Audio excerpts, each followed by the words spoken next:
On this episode of The Failure Report, we examine how entrepreneur and activist Marta Maria Straub had to rebuild a shelter while managing the displaced, managing her staff, and managing an aggressive fundraising campaign. So this episode of The Failure Report, I have my mentor, my guiding light, the one that I kind of just lean on for a lot of things, especially leadership, Miss Marta Miranda Miranda Straub. You got to get all those names in there. Marta Maria Miranda Rodriguez Paqueira Hidalgo's Gato. Hey, come on now. We bring all our ancestors with us. You bring the ancestors because we with matrilineal, so it's the grandmother and the grandfather. I love it. Yeah, the mother and the father, all the last names come together. I love that. Yeah. I do. I don't know how the German guy got in there, but he did. Yeah, he's in there too. He's in there too. So, Marta, I would love for you to just jump right in. I want you to tell me about yourself. As a leader, where did you come from? How did you get here? And we'll jump into some harder questions after that. Yeah. Mm-hmm. Well, I am an authentic leader. Mm-hmm. So my fiber of leadership is really made from my experience as a woman of color, as an immigrant, as the oldest daughter. Mm-hmm. I grew up in rural Cuba, and then I moved to New Jersey, and that's where we got asylum. Mm-hmm. So I was a ghetto kid and learned how to fight and negotiate and love really hard with New Yorkers and Puerto Ricans and Italians. Mm-hmm. And that's in my fiber to this day. Yeah. I had a baby brother that I really adored and still adore, except he's now 250-pound hairy monster. Yeah. But at the time, he was just a sweet, loving, kind, very beautiful young boy. And he got harassed and bullied all the time because he looked like a girl. Oh, wow. And he cried, and he loved his sister, and he was a real sensitive guy. So I became his protector, and I learned to fight for him. Mm-hmm. And kept beat up people, really, literally, that beat him or wanting to threaten him. So I think I learned leadership at that level from a very raw street space. And then I saw a lot of injustices, particularly around women and around people of color. I worked with a Haitian-Cuban refugee program and saw my Cuban folks being welcomed in and given a green card, and my Haitian brothers and sisters being turned around to drown and die because of the color of their skin and the poverty. And I realized that, my privilege as a legal, educated immigrant was to really do activist work. Right. So my leadership at that point became one of community organizing and activism around immigration and around really doing social justice work. And then the other piece that informed my leadership was I worked with Vietnam vets who had killed, killed someone, a close family member or a buddy during a post-traumatic stress disorder attack. And they were in a forensic unit at Jackson Memorial Hospital. And I really realized what deep trauma and what war does to really good people. Right. And my leadership is informed by the fiber of trauma and what it does to good human beings, as well as the fiber of oppression and discrimination around race and economics. And then I started working with survivors of domestic violence and sexual assault. And got misogyny, besides my own misogyny that I saw with my culture, like my father not wanting me to go to college because I failed because I never wanted kids in his eyes. So my leadership, all that informs my leadership because that's who I am. That's my breath. Yeah. That's my DNA. It's in your DNA. My DNA, I'm a fighter. I'm an advocate. No matter how scared I am, I walk right into the storm. Right. And I storm the beach. I'm one of those leaders. I storm the beach, So if there's a problem, I tackle it. If there's an issue, I name it. If it's really hard and scary, I do it. Just do it. I'm very bold, very courageous. I got there from what I shared with you. Yeah, just by fighting and having to find that tenacity. But, as a child, we grow up fearless. You know what I mean? We're born that way. Right. But as you get older, it seems like if I speak up, this may happen. Or if I say this, I may be considered out of line. How did you find that will to to just say, I'm just going to say it anyway, and I don't care. It's never not been an option for me not to speak up. Not only for myself, but for those who needed someone to speak up for them. So I have never betrayed myself, and that's when I die, you can put that on my tombstone. I've never betrayed there myself. are no regrets, and she never betrayed herself. I love that. So it's never been an option for me to be quiet. It's never been an option for me to not say it. It's never been an option for me to not question it. Right. Maybe it has been an option, but it's not an option that was ever right for me. Right. So that's why I really like to talk a lot to young leaders about authenticity and about really being able to find their values and their core and lead from that space. So maybe I didn't fit in one corporation because I did that. Right. Or maybe I didn't get hired for that job that I wanted because I did that. However, I ended up in the places where I was valued, where my voice was needed, and where there was an incredible amount of respect for courageous and authentic leadership. So my career has been a fit all the way. Yeah. I've never been in a space where I said, I wonder if I said that, whether that would be welcome. People didn't necessarily like it. I didn't necessarily get that raise, but I've known that was important for me. So not having a voice has not been an option. That's awesome. Trying to play the game has not been an option. I'm rogue. I've gone rogue at every position I ever had, including president and CEO, including non-tenure professor at the university. You must get out of the streets and coming to the ivory tower. What are you doing community organizing? It's like, if I have to get out of the streets, then I don't belong in the ivory tower. So what are you going to do if you don't get tenure? Because you might not get tenure. I'd go get another job like I did 20 years before I got there. So that was never scary for me. Yeah, awesome. And I would always look around and say, if these people had to work for a living or fight in my neighborhood, they would die. They would die. So I'm not worried about not getting tenure.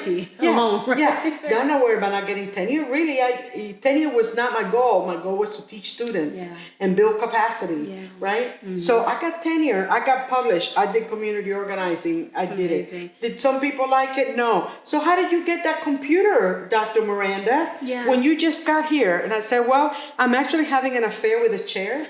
And he has been very generous. Get your white face out of my, threatening me that I just got there. He's been wanting a damn Apple computer. Well, nobody wanted an Apple computer at Eastern. So I was friends with this administrative assistant who hated her Apple computer. We traded. And then this guy's like, how on earth did you don't even have tenure. How did you get an Apple computer? Obviously, I'm having an affair with a chair. How else would someone like me get an Apple that's what's happening, right? So that's the kind of stuff. That guy was on my tenure committee. That's amazing. That's crazy. So courageous, upfront, self-righteous. Oh my God. So my leadership is pretty raw. It's incredibly fueled by my values. I have been incredibly blessed and supported by people who believed in me, who thought I had something to give, and who really wanted a leader that was bold and transformational. I'm not a status quo leader. I don't do Mozart quartets at all for an organization. I take you and go to the next level. If you don't want to go there, don't hire me. Then don't hire me because I'm not the one for you. I'm not the one for you. And I do that now in my consulting business. I'm dealing with a law firm right now. I'm giving them some information. I'm dealing with a nonprofit right now. The information they're getting from the qualitative and quantitative research that have been done with what needs to happen in order for them to be relevant in 2030 to represent the communities that they serve. In 2030? In 2030. It's not something they want to hear, but that's what I do. That's what you do. And that's what you're good at, and that's what you're passionate for about. And clearly that's what you were born to do. I was because, born to do this. like you say, it's in your DNA. The moment that I met you, we were sitting at a boardroom table. And we I'm were sure. at a boardroom table. Do you remember this? Oh. Yeah. So there's a bunch of bosses around the table. There were a whole bunch of bosses. We were there. Yes. And you are so polite and so fit in, too. The thing of it is that you took up 85% of the room. Because you ran it. There were these little molecules on the outside, me being one of them. Marta sat at this table, not at the head, not at the end, and ran the whole meeting because it's just a part of who you are. And just being in your presence, you can definitely see that. Oh, You know, thank you you. truly can. So we talk about failures on this show. Yes. And Yes. missteps, mess ups, Gosh. mistakes. Yeah. I would love for you to be able to share with our audience, a professional mistake that you've made and how that's been huge. transformative for you. I've made tons of them. Yeah, yeah. But I'm going to tell you the one that still breaks my heart. Yeah. And the biggest one that I ever made. And I usually tears come with it. Yeah, yeah. We say you can cuss and cry on this show. I love both cussing and crying. Yeah. I'm a sailor. I'm like Mary Magdalene, a prostitute and a tear. Right, a crier. I cry and a prostitute all at the same time. I was running the Center for Women and Families, which is a 2-state large nonprofit who does domestic violence and sexual assault survivors and their children. Right. Emergency shelter to housing to economic empowerment, all of it. That's right? amazing. Yeah. Served at least 8,000 people a year, $6.5 million budget. We don't charge a penny for a service. It all has to be raised. Wow. And in the middle of 2 years into my leadership, our nicest building, our most beautiful building, started to have leaks. To make a very painful story short, it ended up that we had to evacuate because water was coming through the wall of that building. Joint Effort Business and Marketing Consulting specializes in finding solutions for startups, small businesses, and nonprofits. We offer branding, marketing, social media management, development, and capacity building consulting services to companies who are just starting out or need help taking their business to the next level. Please contact us online for a consultation at jointeffortllc.com or follow us on Facebook, Instagram, and Twitter at Joint Effort LLC. So without it, there being in the budget, without any understanding of what was wrong, we had to find spaces for over 200 people. 200 families? 200 people. Oh people. My goodness. Between the kids and the family, 200 people. Yeah. And find a place that was safe for them to live because it's emergency shelter Right. and emergency housing. And it was the biggest challenge of my career, and I've had many. That one's big. 2, because these folks were with us because they were at risk of being killed. The only folks that we housed met lethality. They had to have lethality by the police report and our assessment. So there was no way I can put these people places that was not. Yeah. Secure. These safe. folks need to be on a bus route so they can go to work, or their kids can be picked up from school and that kind of stuff. And I had no place to put them. And I proceeded to spend a lot of time calling everybody and everything I knew. And my biggest learning was that self-reliance is overrated. That was the time where I was no longer self-reliant. Yeah. First time. I had to rely on people I didn't know to help me with police escorts, would help me with move, to help me buy spaces. We went from one building to 9 different locations. Wow. Actually, my office was right across the Pussycat Lounge, which is a big strip club here in town in Louisville, Kentucky. Right. And I had a camera in case Mitch McConnell ever came. I could just do something to really have an impact on Kentucky politics, but he never did. But everybody else had to be close to bus routes. So I put my administration by the Pussycat Lounge, and we did that, and we didn't lose 1 minute of service. So I'm very proud of that. That's amazing. 1 minute. Crisis line, change of servers. It was a nightmare. It was a nightmare. Red, yellow tape all over the building. Yeah. Clients thinking they were going to be evicted, calling the station saying that we were evicting them, which we were not. We were looking for spaces for them, but they were afraid. Yeah, fear. Fear. And why would they trust us? They come from places where the people that they trusted beat them up and threatened to kill them. Right. So who am I? Nobody. I'm not going to do just those a lady things with the keys and power over them. Right. So a nightmare. Yeah. A nightmare. Yeah. A media nightmare, a building nightmare, a crisis nightmare.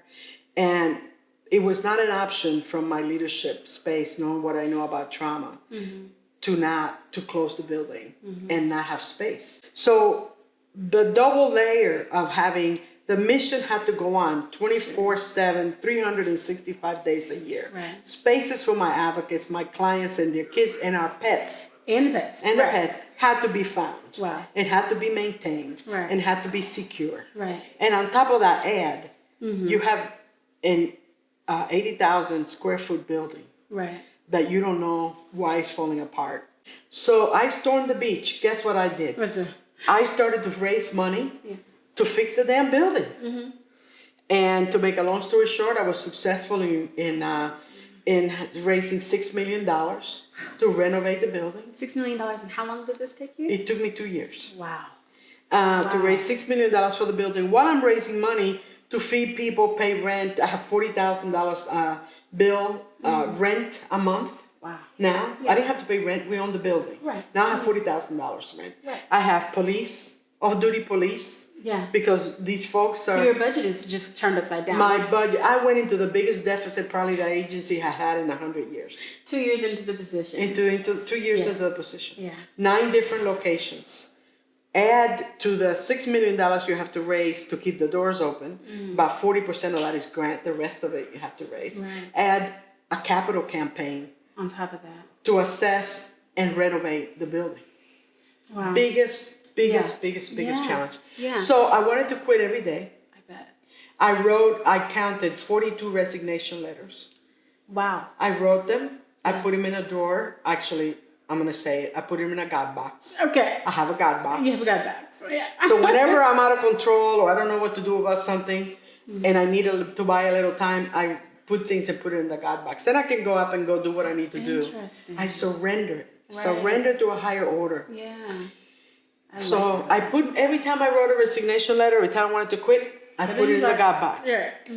Every month I pulled them out and I decided whether I was going to turn it in or not. Yeah. So this is what happened.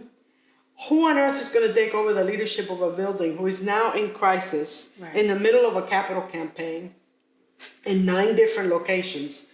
How am I going to look at somebody in the face and say, oh, by the way, would you come run this organization? Because I'm too exhausted. So here's where my failure came. I didn't fail because I didn't quit. So that was not a failure. That's true. I was able to manage the incredible amount of the scope of stress and work or having to do the CEO work and do the everyday, everything that goes with a 24/7 large nonprofit in this economic climate. Right. My biggest failure to this day in 45 years of work was that I underestimated the impact on the staff. I was so busy raising money to get everybody back into the building and managing all the 20 million things that needed to happen in order for the mission to continue, which they carried on their back while I flew. Yeah. Figuring out plans and figuring out how we were going to pay for it and raising the money and what is it going to look like. And let's take this opportunity and make it a trial for me. Instead of just repair what you had, we have an opportunity to do it better now. Yeah, absolutely. Right? So if you're going to renovate, go for it. Right. You know, so we added a healing garden. We added wider hallways because people would get traumatized it was an old hotel in those tiny little hallways. Now we have big hallways. We have small family rooms. The laundry was upstairs. We had children's play area. We really did a beautiful job and transformed that building. It cost about $3 million more than it would have had if we just repaired it, but 3 million, 6 million, it's like cooking for 20 as opposed to 2. It's still very similar. That's how I look at it. That's right. You're clearly Cubalachen, right? Yeah, that's right. Bring the next 20 people with you. Right. So we're sitting at what I hoped to be the welcome home staff meeting. Right. And I'm thinking, they're really going to thank me. Yeah, they're going to be so grateful. They're going to be so grateful that not only did we keep the place open, but that they're back to this amazing, beautiful building with art and with spaces and with modern furniture. Right. And this is what I was told. We are really angry and disappointed that you chose to spend all this time and energy on raising $6 million for a building, but not for our raises, which we had not had in 3 years. Wow. So clearly, your priority is not us. Your priority is the building. And although this is a very nice building, we feel that you have failed us. Leading in Color is a podcast hosted by Dion Stokes, founder of Joint Effort, Business Marketing Consulting, and me, Marta Miranda Straub, founder of Catapult Now, an organization and leadership development and training firm.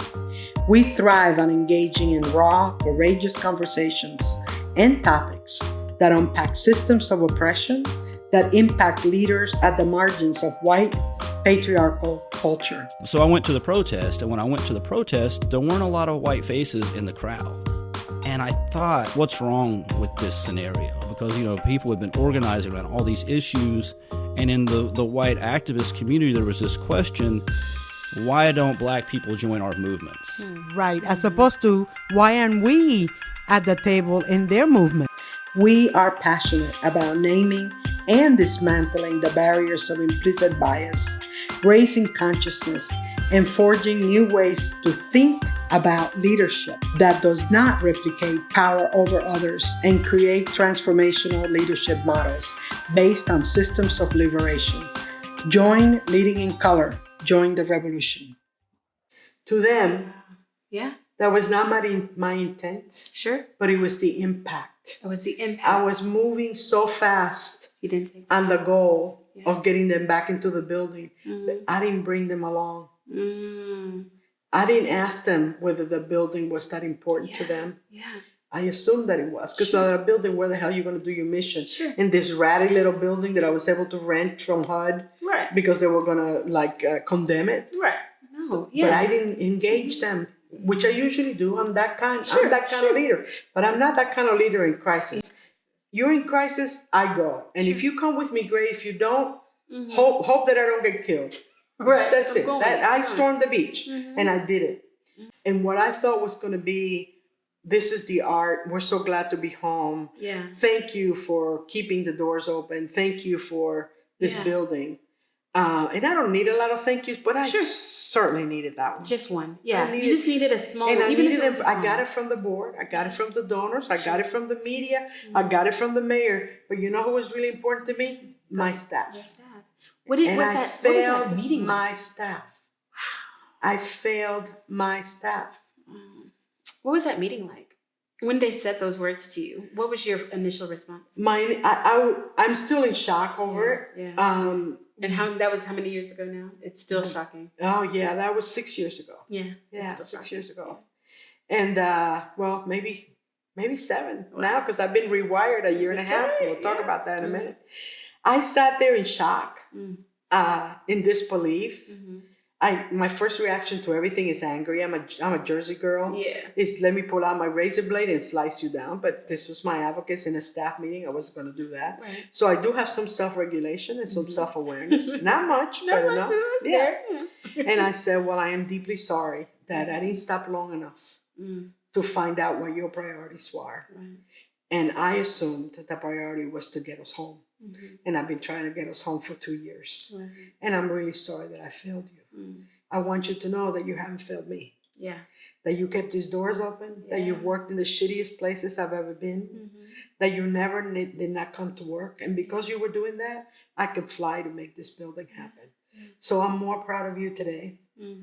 Not only because you did the mission, but because you were able to look at me in the face and feel free enough and safe enough that you would not be retaliated against by telling me that I had failed you. Yeah. I needed to know that. I needed to know that. I am devastated and I am heartbroken. Yeah. I am heartbroken that you feel that way. Right. I asked for their grace to leave. I went and sobbed, I think for days. Yeah. I'm still sobbing. Yeah. Yeah. But I got it. Yeah. I got my biggest leadership mistake of 45 years of courageous, authentic, boots on the ground, because I don't stop being an activist because I'm a CEO. Right. And I don't stop being a community organizer because I'm a therapist. Right. And I don't stop being a social justice worker because I have a title and Doctorate making degree. 6 and 7 figures. Yeah. That's who I am. That means I have more influence and power and more responsibility to do bigger stuff. That's all that's ever meant to be, ever. Yeah. Wow. Yeah. That's amazing. That's amazing. I love to hear you tell that story, because the thing that I know about you that is most impressive is about your sobriety. You know, your sobriety. Listening to this story and knowing parts of your past, I could only imagine how the idea of, the proverbial falling off the wagon could actually happen. Yeah. I've been kicked in the gut by my staff who I've been working so hard to provide this for, and they're not happy. Even 2 years before that, the building that I'm providing these great services for and I'm still, in a very early stage in a position, in a new city. I never did anything in Louisville. You were new to Louisville. New donors, new government, new media, relations, all of that. Yeah. And then to look at the fact that I am a recovering addict at the same time. Mm-hmm. How was that? How did you handle that? Well, thank you for bringing that up. And I love that I don't have donors or clients or a brand or a pocketbook to worry about. Yeah. I'm you have free. your own brand. I'm free. Yeah, and I'm your free. brand is freedom, right? I've been holding space for everybody else's story for 45 years. Yeah. The last year and a half is about my story. So my story is I'm a recovering alcoholic and drug addict. By the grace of God, I'm 37 years clean and sober. I was 2 when I got clean. Yeah, that's what it is. That's all that is. And what really helped me make it through that crisis was that I was a recovering addict and alcoholic. Wow. Because that helped you get through the crisis. Yes. Is the fact that you were a recovering alcoholic. Yes. Wow. Because the support system that I have in AA and NA, the sponsors that I have, the home group that I have when I can go and be vulnerable and say I'm scared and I want to quit, can help me keep my face up, help me do the hard work. Yeah. My belief in a higher power and the fact that we are all going to be okay, one way or another. Yeah. And I love this quote. And I would say it to my clients, and I've said it to my staff, and I say it to myself, and I say it to all young leaders when they're taking a leap. Yeah. You either believe that there's a large net that's going to catch you, or you're going to grow wings. And I grew wings. One of the two. I grew wings of vulnerability, which I didn't have. I grew wings of humility because I had to ask for help. Yeah. And I had to go even deeper into my recovery because using was not an option. It's not an option, yeah. So we have one last thing I like to play. It's a little game. Okay. I didn't tell you about this game. No, you did not. Because I wanted it to be a surprise, and I love to hear your candid answers. So it's called One's Gotta Go. One's Gotta Go. Yes. Okay. So Kev on stage is the one that introduced One's Gotta Go to me. I love his podcast and everything that he puts out on YouTube, and this was just my favorite. So One's Gotta Go, a platform, Netflix, Hulu, cable television, or YouTube? Cable television, absolutely. Gotta go. Down. Breakfast dish, bacon, eggs, pancakes, or grits? Okay, repeat that one. That was hard. It's a hard one. Bacon, eggs, pancakes, or grits? Pancakes gotta go. Gotta go. And the last one, because Marta can cook, you guys. One seasoning has to go. Salt, pepper, Lowry sea salt, or garlic salt? Garlic salt. Yeah, it can live without it. It can live without it. Yeah. You guys, thank you so much for joining us on the Failure Report. Marta, wonderful. This has been amazing. Thank you so much for I think I know you and you think you know me, and then we have this conversation. It's like, weird. What? I listened like this the whole time with my mouth open. Like, I love you. I love you too, darling. Thank you so much for joining me today. Don't be afraid to ask for help. Don't be afraid to ask for what you want. And don't be afraid to lead boldly. Because that's what we're here to do. That's what we're here to do. Thank you to those who sponsored and supported this episode. And the biggest thank you to Sophia Mobley Photography and Videography for being the dopest producer, sound engineer, and editor in the land. Please like, share, and subscribe at The Failure Report on YouTube, Facebook, Facebook Watch, Instagram, IGTV, and on Twitter at Report Failure since The Failure Report was taken. You can listen on Spotify, iTunes Podcasts, or wherever you consume content. To get notifications on our upcoming episodes, please visit our website at thefailurereport.org. There you can subscribe to become a fellow failure and get access to our blog and merchandise. We have things like mugs, t-shirts, notepads, all the things. I'm Dion Stokes. Thanks so much for listening.